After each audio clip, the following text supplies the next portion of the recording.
I recently had an opportunity to report from inside Syria. The uprising is going into its 8th month, and violence is increasing on both sides. I was most surprised to find that even after many months of repression, Syria's democracy demonstrators weren't giving up. A democracy activist named Taim tells me he's driven by a faith in the possibility of a new and democratic Syria. The people are scared. I'm scared. I think all of us scared. Nobody here.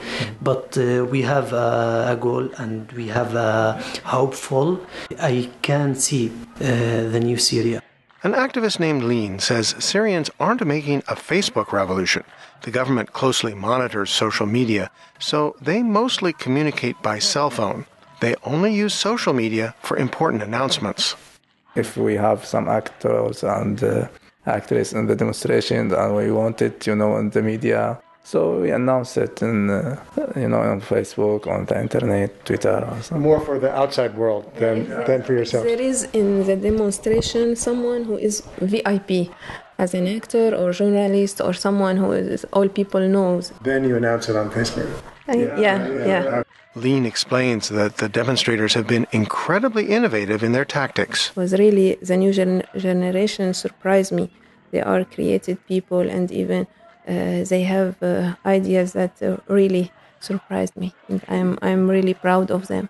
One of the ideas that when they write on the ping-pong balls, freedom, dignity, and it was 5,000 balls, and they go to Kasyoun, Kasyoun mountains, and they threw it from up to down, 5,000 balls, and they imagine, and even they said that the security in Shabiha ran after the balls to catch it. Government minions spent an embarrassing afternoon draining and refilling the fountain. Demonstrators want free elections, a parliamentary system, and an end to corruption. In 2003, the government liberalized the economy and decreased the emphasis on state-owned enterprises. Demonstrators crushed and burned SIM cards of Syriatel, Makhlouf's company. Lean explains that Makhlouf is just one example of Syria's crony capitalism. I think Rami Makhlouf is a symbol for corruption in Syria, but it's not he's the only man. It's a mentality. It's not our government influence the people, and they make the corruption deeper and deeper from 40 years until now. Mm-hmm. So, he's a symbol, but he's not the only one. Yeah. Okay. I also had the opportunity to meet government supporters. Sectors of the middle class and religious minorities support the president because they think the opposition is controlled by Muslim extremists and foreign powers. Government has organized large pro-Assad demonstrations, although it exaggerates their size.